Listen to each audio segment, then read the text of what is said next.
Hello and welcome to Adventures in Venueland, an EVMC podcast.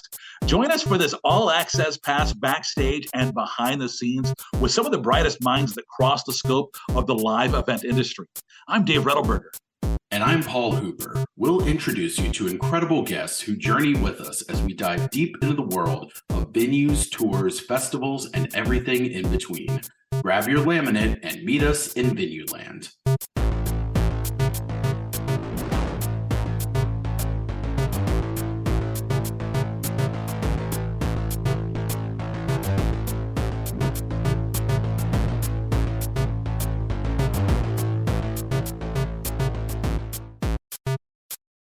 Today's adventure takes us somewhere new. We're heading to Charlotte.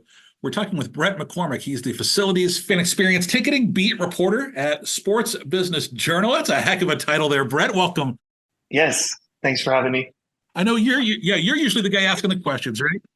Yeah. No, I was going to say, I think I can sum it up by saying I cover the live experience. I mean, some of that goes out of the venue. Fan experience can be digital, but generally, I'm focused on the live experience. So concessions, premium, ops, all the stuff that's going on at the venue. How did you get into writing about this? For you've been there with Sports Business Journal for about 5 years now, and how did you kind of decide that this was the area for you? Oh, the easiest way. It was assigned to me. Happens to us all, right? Yeah, took all the guesswork out of it. No, I used to cover sports at a newspaper, the normal way, on the field. And then when I started at SBJ in 2019, I was doing a general assignment. So that really amounts to the things, covering the things that the more veteran reporters didn't feel like dealing with.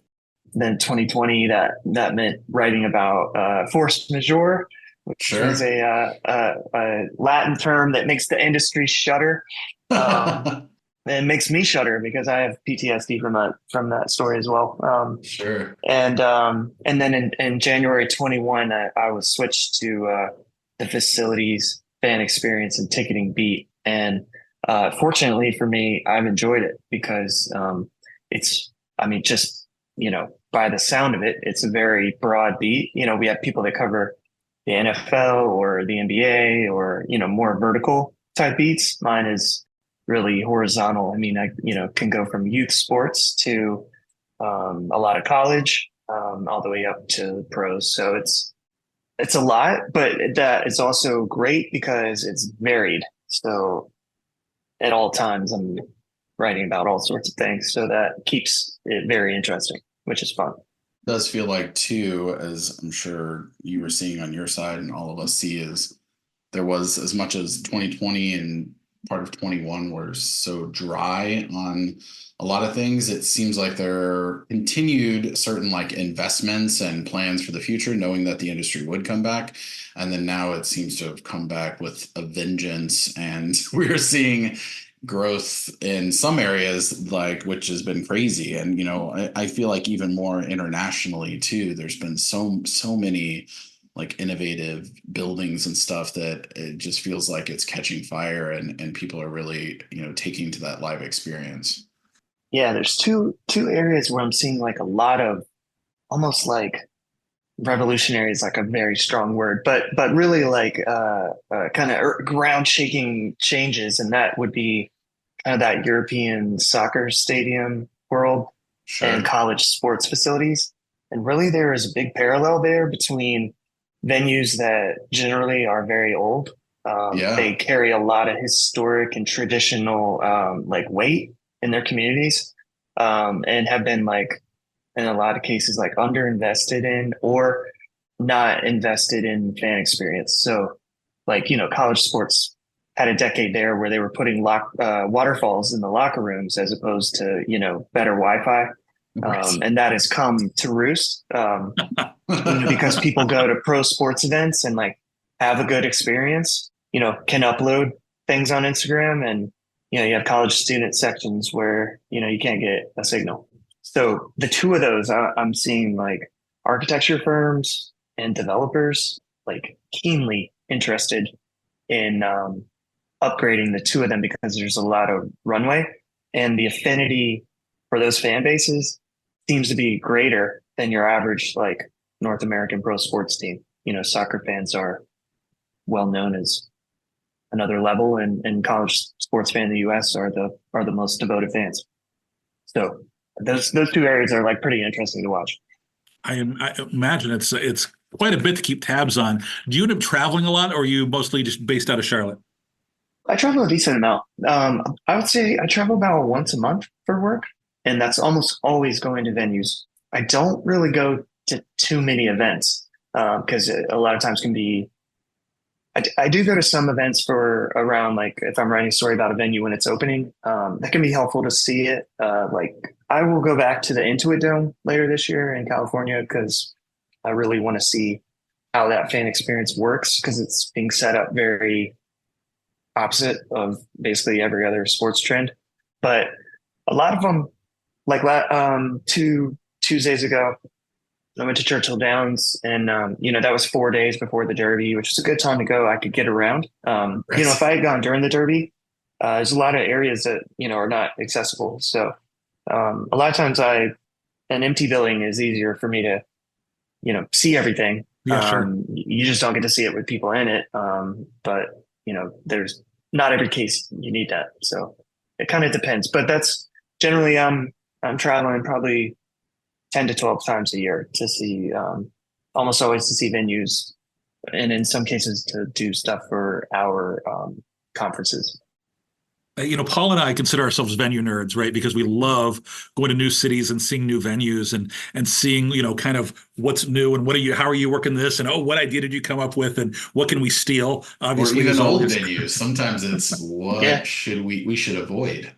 You see some of the old Giants and you're like, oh, this is nice. And then you're like, ooh, man, it makes, sometimes it resets your alignment and makes you appreciate what you have a little better. Sometimes you see some of these old arenas that haven't been touched in 30 years or something. It's got to give you when you get to go to the venues, you're obviously can be write a better article than when you're reading, a press release that's been prepared and everything's put together for you. And when you get your own feel and vibe for it, it's got to give you a little bit more room to write as a journalist. Totally. I think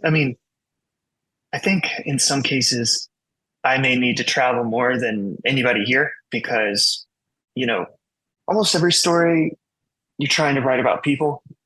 Venues, that is a little bit harder.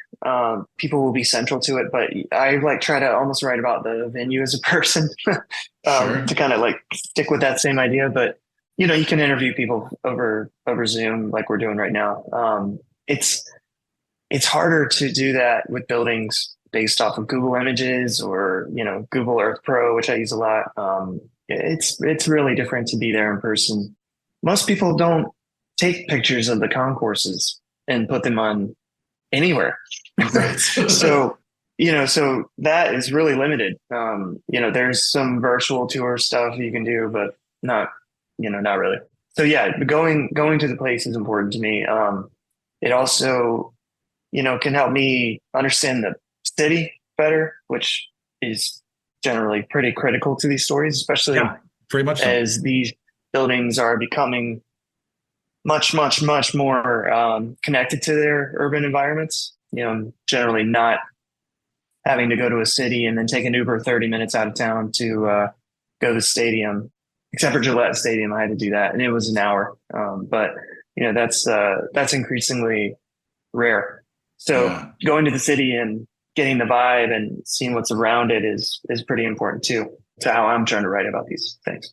Well, and it does feel like so many of these buildings are not, maybe historically, people would just look at the arena as this kind of icon they could plant somewhere. And now it's all about the district, right? It's like everyone, it's not just, you can't just build a stadium. You've got to have live entertainment around it. You've got to sometimes have smaller venues that are kind of nested against it. You've got to have restaurants because it, in addition to when you're going to an event, having it be more about the fan experience, it seems like even from the development side, it has to be more than just planting a stadium or an amphitheater in a spot in downtown. It has to be more about how do we bring people in for the whole experience. Plus, I think, so many of these pro team venues are looking at like the hopeful playoff experience. We've now seen so many of these places like, in Milwaukee and other places where, when you get these deep playoff runs, you have this district that really like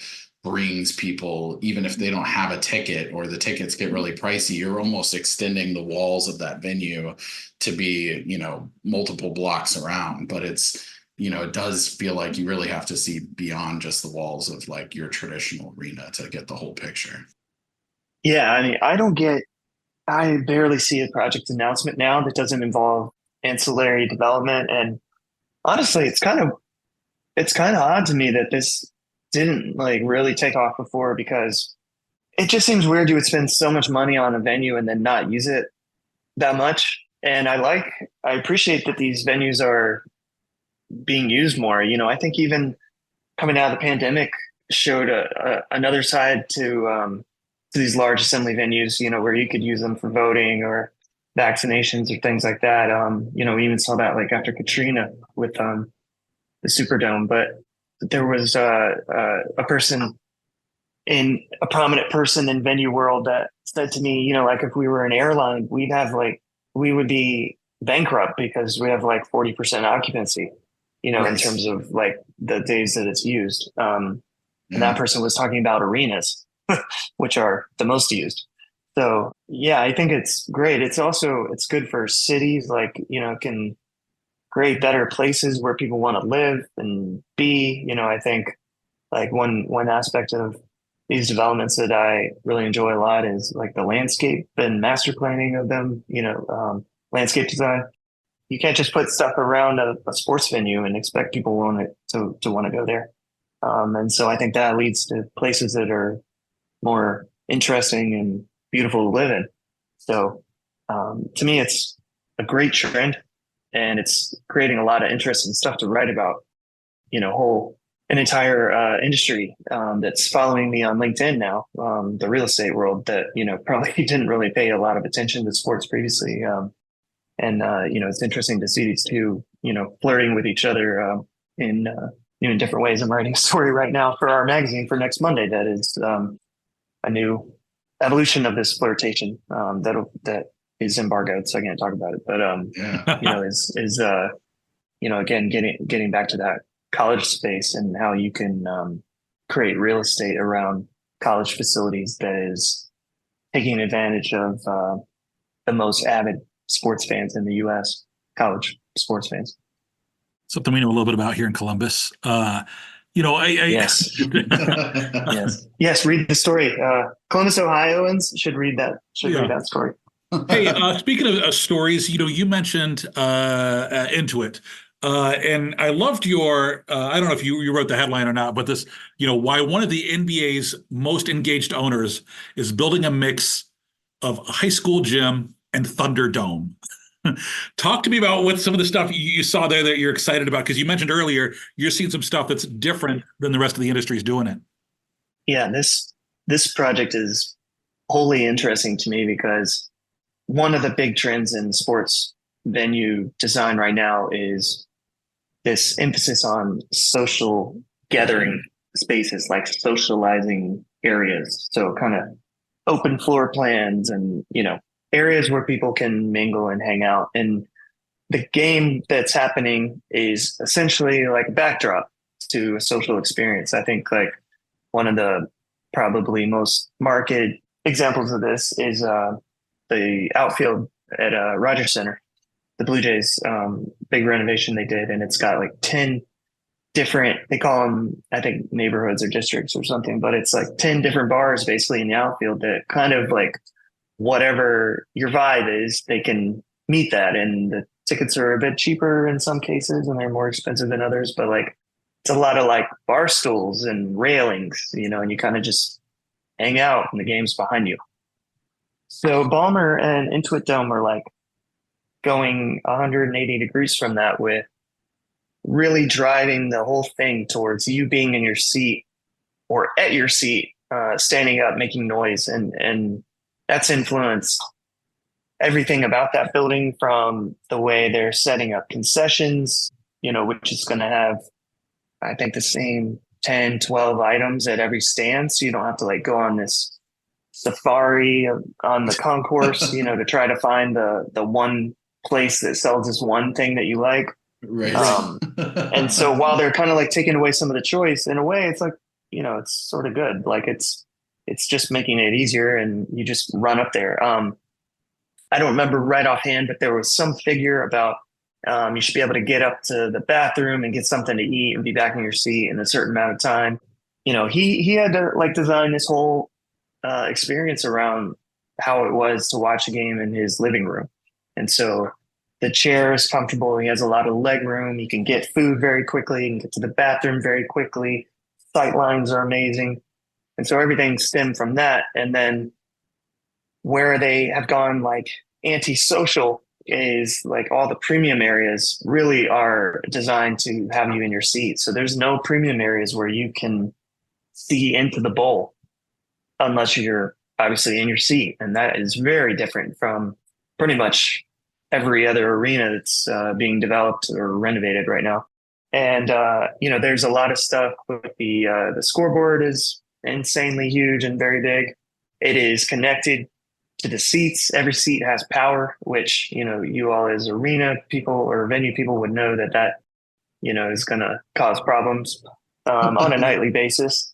And, by connecting the seat to the scoreboard, they're able to, there's sensors in the seats, and they're able to know what kind of fan you were. And, a lot of kind of Big Brother-ish type things that I think they're going to have to do a lot of PR storytelling work to, explain it to people in a way that doesn't skeeve them out. But it is going to be very tech heavy, but not in like ways that are totally in your face. A lot of it's going to be sort of behind the scene that enables this very frictionless experience. If you want it, it is going to be opt-in. But so when I go, I'm going to give them my face and do the whole thing and see how it goes. But it's, I'm describing it very randomly, so read the story. But I mean, it's really interesting. One of the big things was they really want you in your seat, not up on the concourse hunting for food, or in the club just hanging out and watching the game on the TV. Like they really want to create a home court advantage that is akin to like a soccer stadium or a college basketball like student section. So it's going to be really, really interesting. And he's paying for all of this himself, so he has the right to do it however he feels like it. That is fascinating. And I think it's very interesting to look at it from that almost like competing with the living room perspective, which I feel like that is so much what people, especially in the sports landscape, right? Like, you're not really competing, when it comes to concerts or other events like that. But, sports, that really is, everyone's got the bigger TVs. They've got these like really great experiences. They can get on their phone. They can drink beer cheaper. They can, you really are like trying to convince someone to come to your building, and that, it's worth it. It's worth it for the parking hassle and all the other stuff. So I think the smoother you can make that experience, the more comfortable you can make the seat. I mean, it'll be really fascinating. You've got me hooked on it now, basically. It's fascinating to just see how the experiment goes, right? Like, is this pushing all the buttons to get people to do it? I don't know.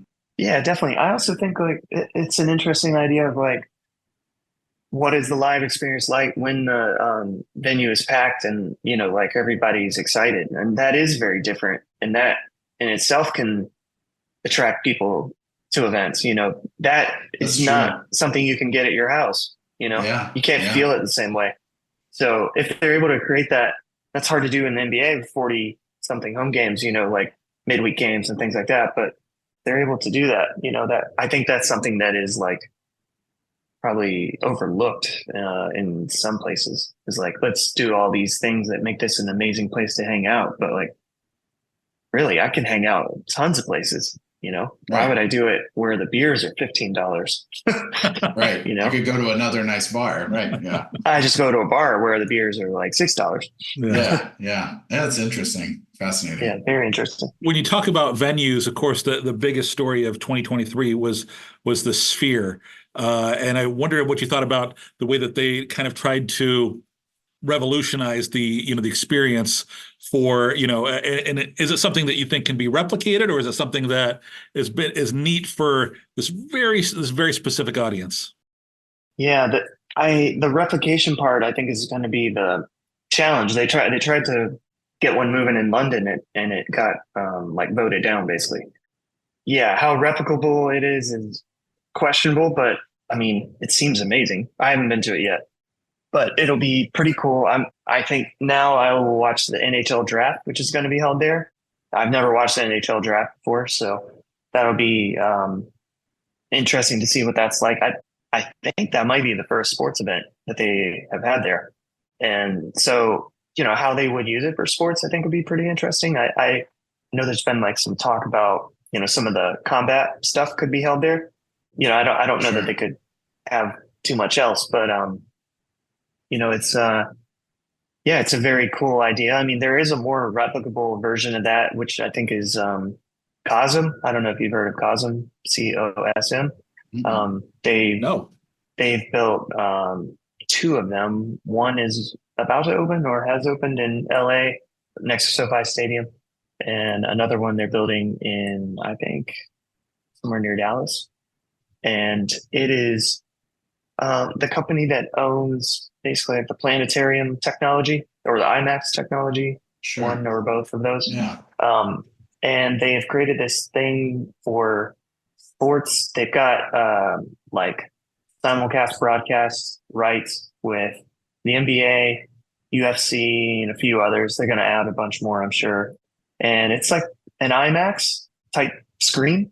And they have created, I think the seating is usually around like 1,000, and they've got, F&B, and there's nice tables and different types of seats. And so it's kind of a luxury IMAX experience for sports. And so I think it would be very cool to watch live sports. You could imagine any event where a fan base is not readily able to get to the event, is fair game. So I mean, you could envision FC Barcelona, building one somewhere for Barca fans to experience the game. Yeah, sure. Sure. You could imagine, in some cases, this would be a big stretch, but in some cases, you could imagine the Dallas Cowboys building one next to AT&T Stadium and having, special watch parties.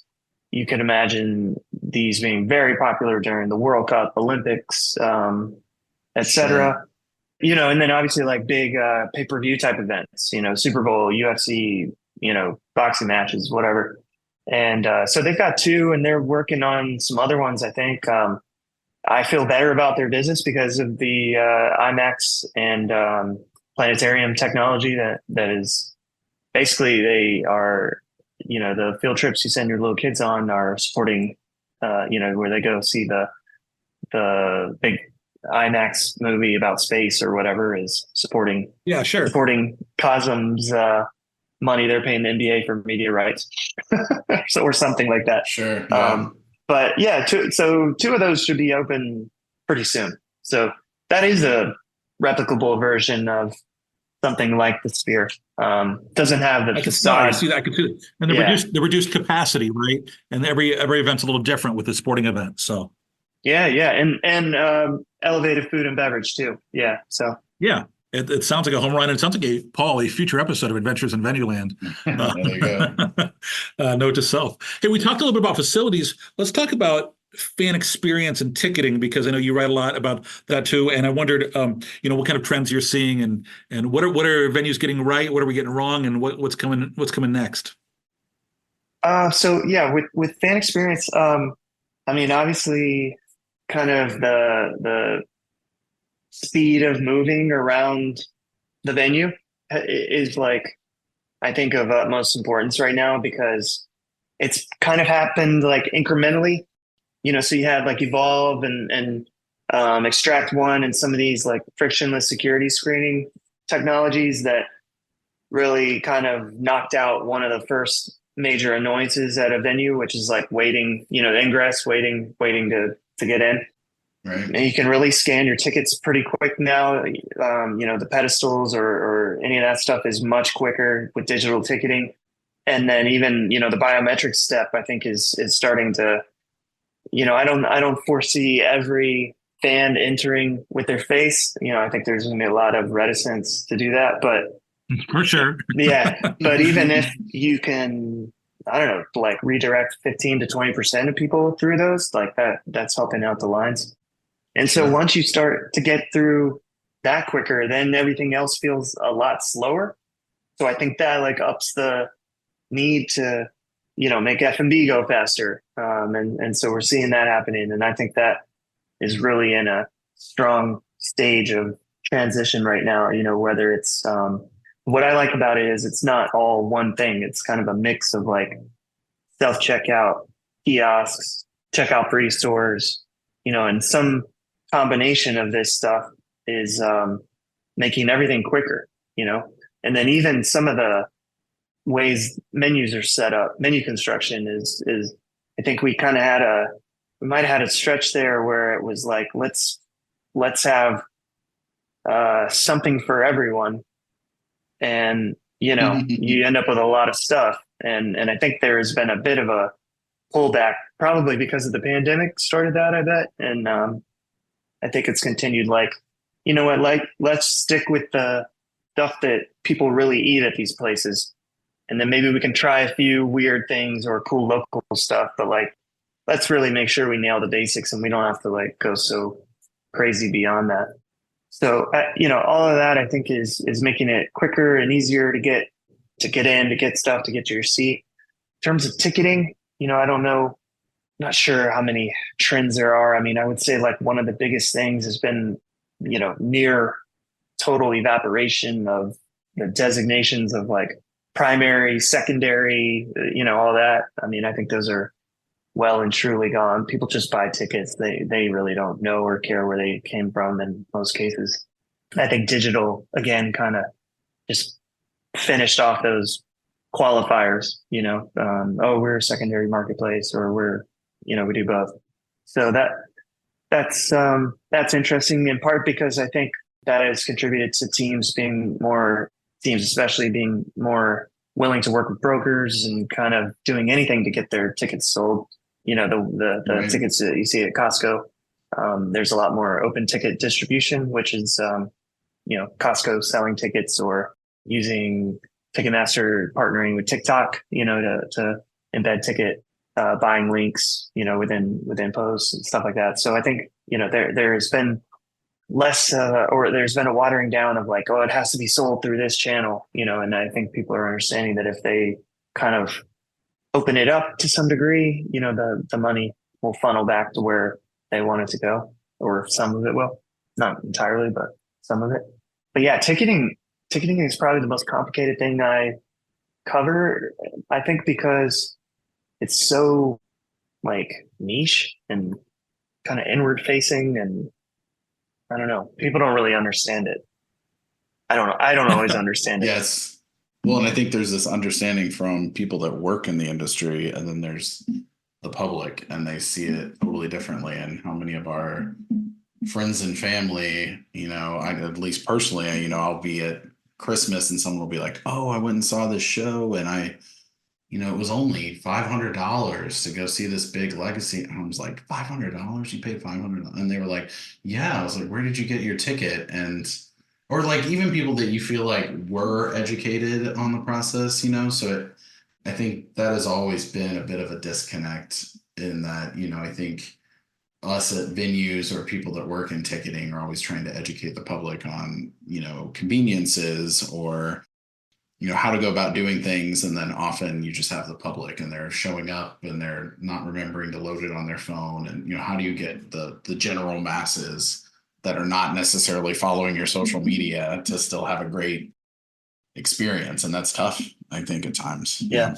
I would say too, I think there's some interesting stuff happening with like alternatives to the season ticket, like Fan Rally and Season Share are two companies I follow that and cover that are doing some different takes on that. And it starts more with like a membership, and then, the seats are flexible and change from game to game. And, it kind of involves a bit more touch with the customer. Like they've got to talk to you more. And I think it reaches a younger demographic in a lot of cases. And then Season Share has kind of adopted some ideas of experience. The company that went bust in 2020 or got shuttered by Cox Enterprises, which had a concept where you essentially like subscribe to a city, and then you could get tickets to different events in that city. And so Season Share is bringing that back in a more financially sustainable way. Season Share is all one word. If you look it up, I wrote about it. But those are interesting to me because that suggests people are thinking about it a different way. We kind of understand that season tickets are maybe in the same class as like newspapers and cable TV. And so it's good to see people, thinking about it differently and trying out different things that really might become quite mainstream, with the way things are going. Are you seeing, I think as we all see these big cutting edge things happen in venues, whether that's Climate Pledge Arena with sustainability or, some other tech heavy things that are very, like Sphere, like we were talking about. And I think for some of those, especially when you talk about sustainability, you hope that someone running so far ahead of the pack is going to kind of bend the industry to it, almost like the best comparison I can think of is almost like a Tesla, and regardless of anyone's thoughts on Tesla, how much that changed all the other car manufacturers. Yeah. Like everyone had to start thinking about EV, start producing it, because it became now a thing that was not just a gimmick, it was like a profit line and all this stuff. So are you seeing that with venues, internationally? It does seem like, a lot of these venues that are coming in, especially I know like Oakview Group and some others are really trying to, probably at their own risk to some extent, but trying to force the industry forward. And are you seeing that have some success? Do you think that trend is happening? Yeah, I do. And I think OVG is driving some changes in the industry. I mean, for one, they really try to get the most out of their venues, which I appreciate. So they in some cases have venues with no main sports tenant, but that doesn't matter to them because they are booking the hell out of them. So yeah, I think they have kind of raised awareness around that of like what can be feasible. There's other companies like Four Tops, which is the company that invented the mesh seat that has started to take over sports venues. Their competitors, which are like 100 and 150-year-old companies, had to create a mesh seat, and they have kind of like created the drink rail that you can sell as a seat, and right. Have definitely moved the market, and people are reacting to them and seeking them out. Yeah, I mean, there's others like Dragon Seats is a company I cover that's pretty cool and innovative. They do the heated and air conditioned benches that are in football stadiums, but also like baseball dugouts, tennis tournaments, other places. I mean, and it's just putting a little bit of technology in a bench, as opposed to an aluminum bench that you could cook food on, and at certain times of the year in certain locations in the world. So some of this stuff is not like wildly crazy technology. It's more just sort of like really good identification of an issue. I mean, the mesh seat is genius. Like in the southern half of the United States, it's so much more comfortable to sit in than, the big plush seat that's like, your auntie's Mercedes Benz in July. You get in it and it just like literally scorches your thigh or whatever. So and then if it rains, like doesn't dry out for 2 days. So I mean, a mesh seat just is really smart. So I think there's a lot of that going on right now, which has been interesting to cover. And definitely on the fan experience tech side too, like to see, I think there's a good amount of competition in the like checkout free space between like Zipin, iFi, and Amazon. I think they are driving, innovation in that space. I've seen them adapt to each other. Even Amazon has done stuff because Zipin did it. I think all of that is interesting, and I think is making the experience a lot better. Things seem to like really, I don't know, stayed in the same place industry wide for a few decades. You would have like outliers that tried like mobile ordering and things like that, or everybody would have like a one little section or something like that. But I think since the pandemic, there's been so much like societal disruption that it's created this scenario where you just had like mass adoption of a lot of stuff that I think would have taken much longer. It did take much longer. Like we saw, it didn't really happen in the way that it is now. Totally. And that's across a lot of different aspects of fan experience. Well, and I think sometimes too, you had, just speaking from my own experience of, seeing this with different venues, you would have this apprehension to roll something innovative out because you were worried about it, people adapting to it and, them not wanting you to change anything, even if it's something as simple as like going cashless or something. Digital ticketing. And I feel like, digital ticketing. And then, when the pandemic happened, some of it was out of necessity, things had to change. But I think also when everything else is changing around you, it's a good time to, it's a good time to throw away the box that you brought with you on every move that you never actually got into. And, I think it's kind of like, I saw venues or heard sort of behind the scenes where people are like, they almost use the pandemic as an excuse of like, we've always been wanting to do this. Oh, for sure. Exactly. And it's not even been so much the lack of want on the venue side as much as the fear of shocking people. And when all of a sudden the whole world is a shock, it's like now you can get away with being a little more innovative and kind of rolling out these things that maybe you couldn't have before or would have taken so much longer. Yeah, definitely. I mean, I think in a lot of cases, you kind of underestimate what people are capable of. I mean, everybody can check themselves out at the grocery store or, find a digital ticket. I mean, it's, and the way you do that is you just make sure you have like a lot of customer service available to help, and people will do it if you help them, and then they'll realize that it's easier. But yeah, I think the pandemic sparked a lot of stuff like that. And, that'll be interesting. I'm kind of watching that again to see how quickly like the biometric stuff takes hold, because I'm on both sides of the fence on biometrics. Like I definitely get the 1984 like apprehension around it. And I think teams and venues have done a lackluster job of like selling it. Give us your data and we'll make your experience better, or we'll personalize it. But never any examples of like what that means, or this is explicitly what we're going to do with it, or, this is the importance that securing your data has to us. Not saying how they're doing it, but like, just, I don't know. I feel like they're nervous about that maybe. But so I'd be interested to see like with the Clippers and some of these others, like the Cleveland Browns have had a lot of success with it, with biometrics for doing age verification for alcohol purchases.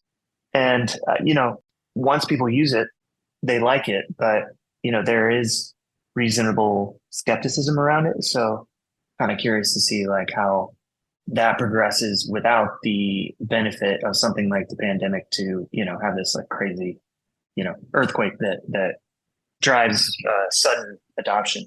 Yeah. Bret, you there's somebody out there listening right now and they say, oh, I got to let this guy know about this thing that I'm doing. And I think this make a great story. I'm sure you get pitches all the time that actually wouldn't make a great story. So tell us for those of us who are in this business of trying to market our venues and generate PR, what makes a good pitch and what do you wish people would stop doing?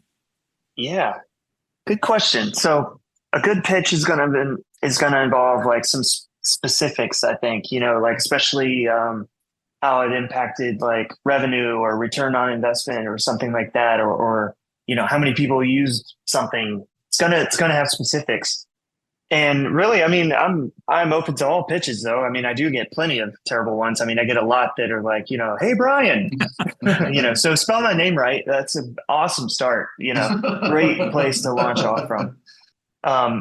Also, another thing that drives me crazy is people that will post our stories on social media and just do like screenshots of the entire story. Like, just don't do that, because we're a subscription product and like we need to make money.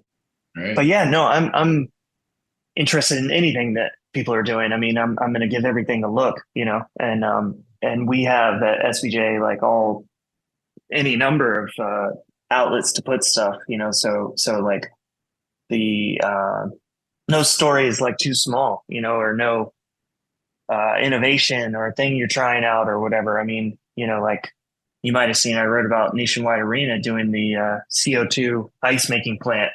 I mean, I might have that was caught pretty that. niche, but I thought it was cool. They're the only ones doing it. That's another thing. Like, if you are the only people doing something, like, let me know that. Cause that's always something we're interested in as well. So yeah, but I mean, it's hard for me. I do cover so much. It's hard for me to keep track of everything. I would hope no one would ever assume that I saw what they did or whatever, Yeah. Sure. Bret, you talked about a lot of changes during the pandemic, but no change is bigger than having a pandemic baby. Tell us about what it's like being a dad of a 4-year-old daughter. It was great. So we didn't have paternity leave at SBJ at that time, so I spent a lot of time with her that I wouldn't have otherwise. That was great.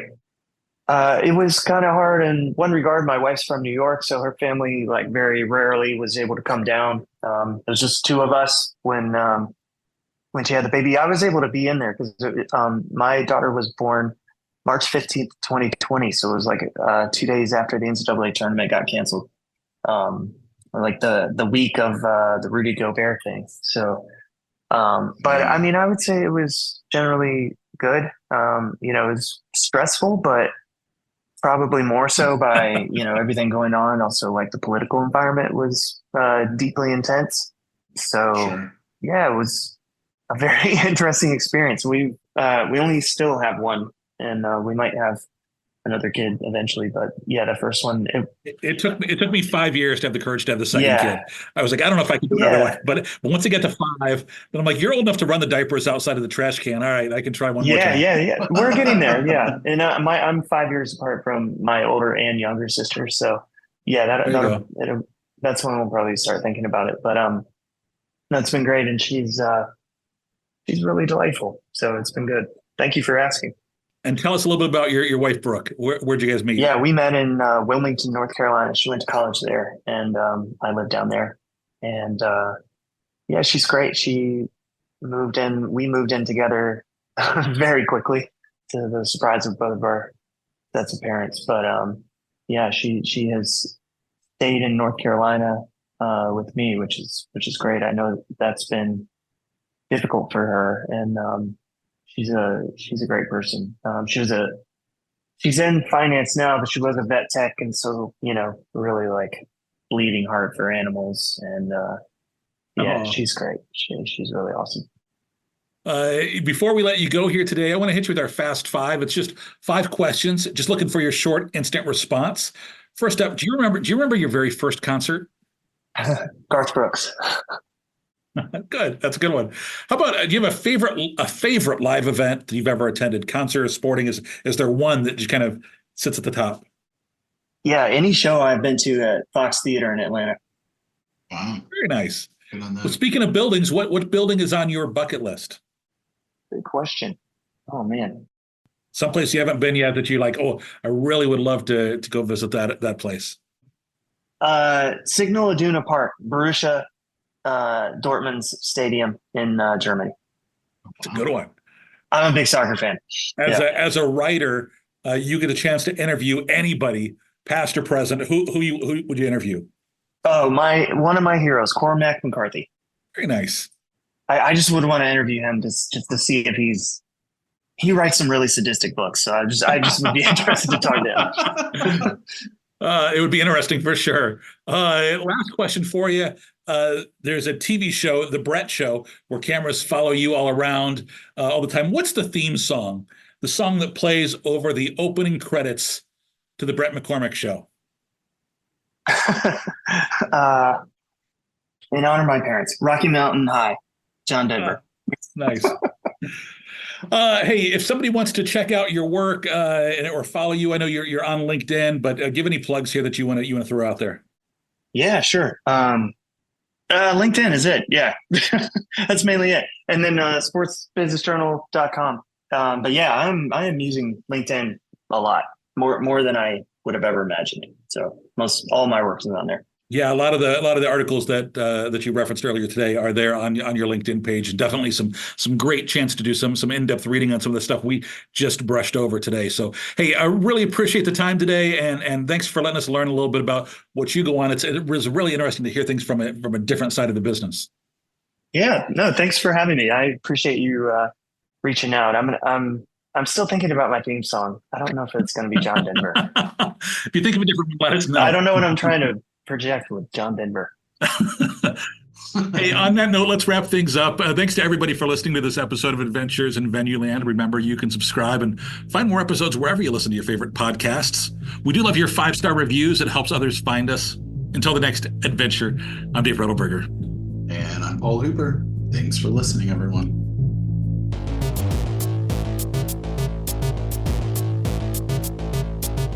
Adventures in Venueland is a side project of the Event and Venue Marketing Conference, a marketing conference that brings together diversified event and venue professionals to cultivate education, collaboration, and innovation for the growing sports and live entertainment industry. Find out more at eventvenuemarketing.com. Audio editing and mixing by Camille Faulkner. Design and digital advertising by Megan Ebeck. Copywriting and publicity by Samantha Marker. Guest booking and brand strategies by Paul Hooper. Guest research by Dave Rettelberger. Marketing strategies by Paul Hooper, Megan Ebeck, and Samantha Marker. Thanks for joining us. Until the next adventure.